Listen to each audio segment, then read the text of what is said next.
Buenas, un saludo a quien me esté escuchando. Esto es Rebeldes Rebeldes. Hoy leeré y comentaré un artículo de una figura clave del republicanismo español. Se trata de Alejandro Lerroux y su escrito Rebeldes Rebeldes, que da nombre a este canal.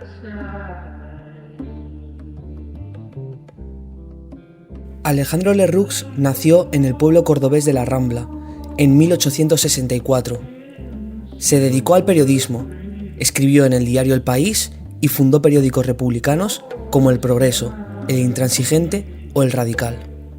En los primeros años del siglo XX se consagró como uno de los líderes más destacados del republicanismo español y llegó a contar con un gran apoyo social del proletariado urbano de Barcelona. Fue definido por sus amigos como el caudillo que jamás ha faltado en los momentos de peligro y por sus enemigos como dictador, tirano, emperador del paralelo.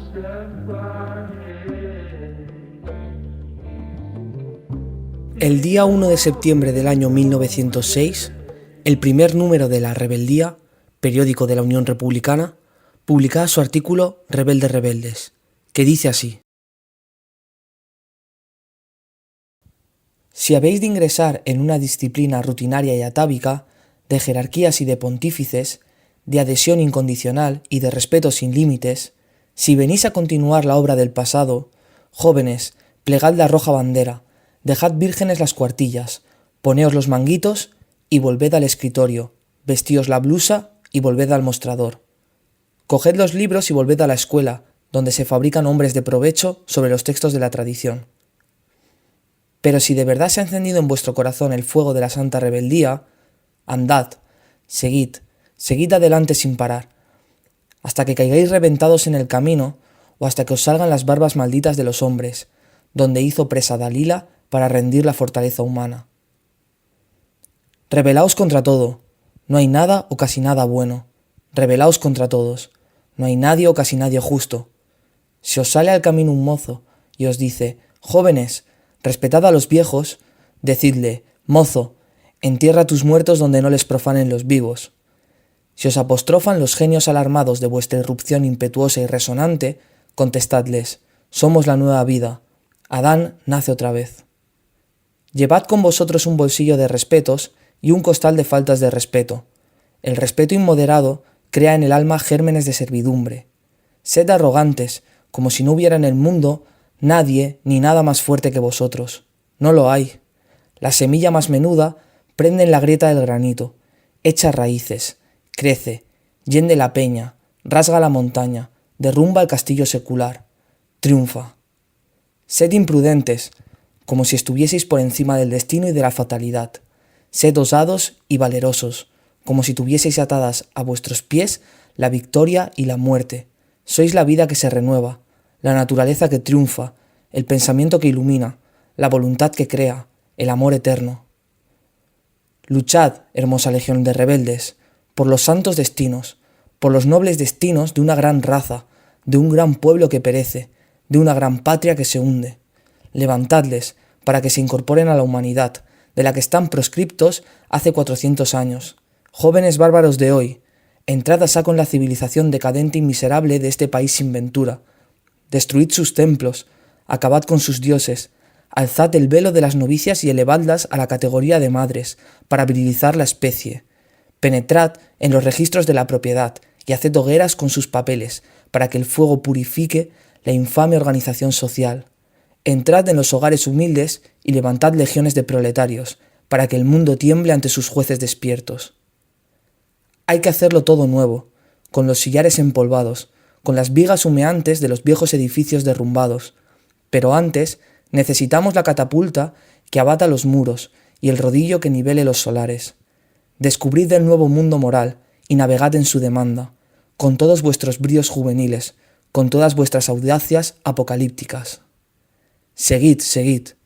No os detengáis ni ante los sepulcros ni ante los altares. No hay nada sagrado en la tierra, más que la tierra y vosotros que la fecundaréis con vuestra ciencia, con vuestro trabajo, con vuestros amores. La humanidad tiene una humilde representación en este extremo de Europa, tenido como un puente para pasar al África. Es la vieja patria íbera, la madre España, que baña sus pies en dos mares y ciñe a su frente la diadema de los Pirineos. Ni el pueblo, 18 millones de personas, ni la tierra, 500.000 kilómetros cuadrados, están civilizados. El pueblo es esclavo de la Iglesia, vive triste, ignorante, hambriento, resignado, cobarde, embrutecido por el dogma y encadenado por el temor al infierno. Hay que destruir la Iglesia. La tierra es áspera, esquiva, difícil, necesita que el arado la viole con dolor, metiéndole la reja hasta las entrañas, que el pico rasgue los altozanos y la pala iguale los desniveles, y el palustre levante las márgenes por donde han de correr sangrados los torrentes de agua que hoy se derraman estériles en ambos mares. Necesita colonos que penetren en su alma y descubran sus tesoros, colonos que la cultiven con amor, como los viejos árabes, caballeros del terruño que de nuevo con ella se desposen y auxiliados de la ciencia la fuercen a ser madre próvida de 30 millones de habitantes y la permitan, por su exportación, enviar aguinaldos de su rica despensa a otros 80 millones de seres que hablan en el mundo nuestro idioma. Escuela y despensa, decía el más grande patriota español, don Joaquín Costa. Para crear la escuela hay que derribar la Iglesia, o siquiera cerrarla, o por lo menos reducirla a condiciones de inferioridad. Para llenar la despensa hay que crear el trabajador y organizar el trabajo.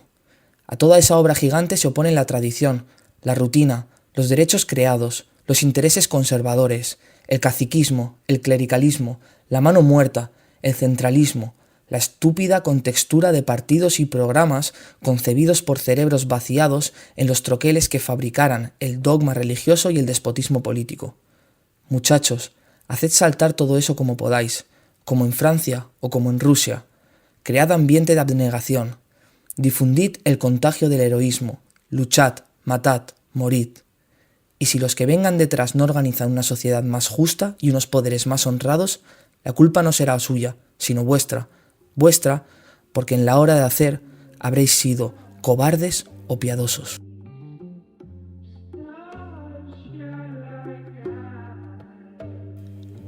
Así termina Rebeldes Rebeldes.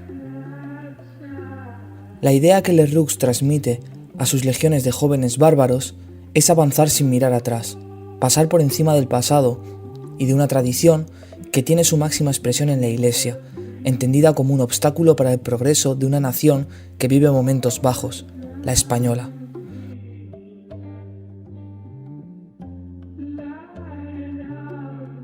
La nación decadente necesita una regeneración, que en la arenga del emperador del paralelo es una revolución total.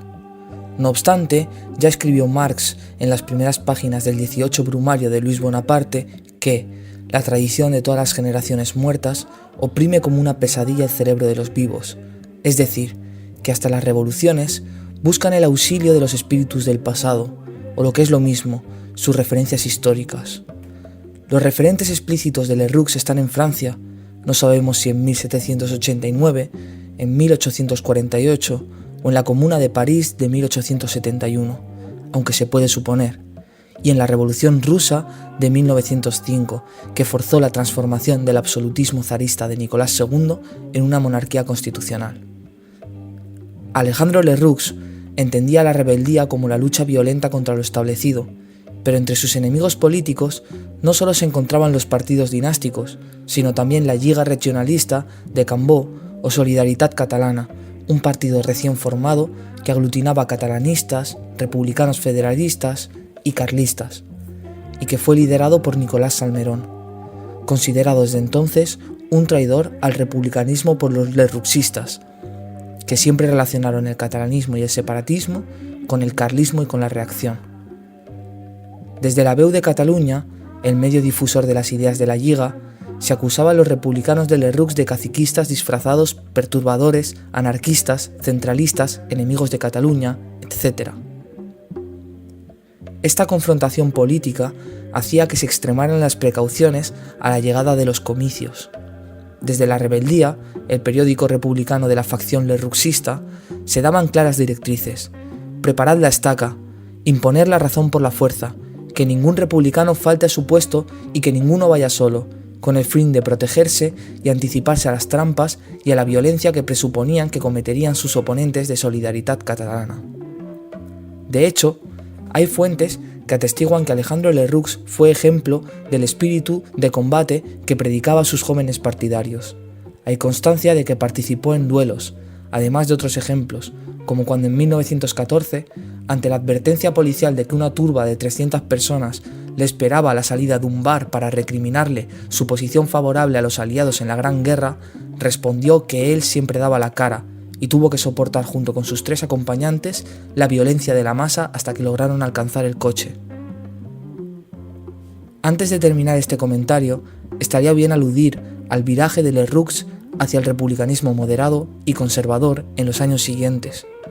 También a lo que pasó cuando Lerroux, como presidente del gobierno de la Segunda República, tuvo que gestionar la revolución preparada en su contra. Y es que las izquierdas amenazaron con insurreccionarse si miembros de la CEDA entraban en el gobierno tras las elecciones de 1934. Y como así fue, la rebelión se extendió en Asturias y en Cataluña. Entonces, el presidente del gobierno, Alejandro Lerroux, dio la orden al ejército de sofocar las rebeliones, con el visto bueno del presidente de la República, Alcalá Zamora.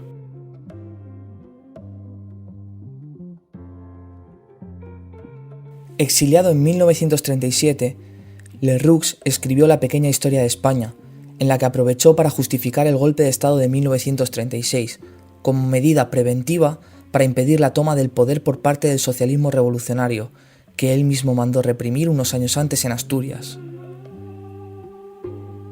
Como pueden ver, el canal en el que publico este vídeo se llama como el artículo que he leído y comentado.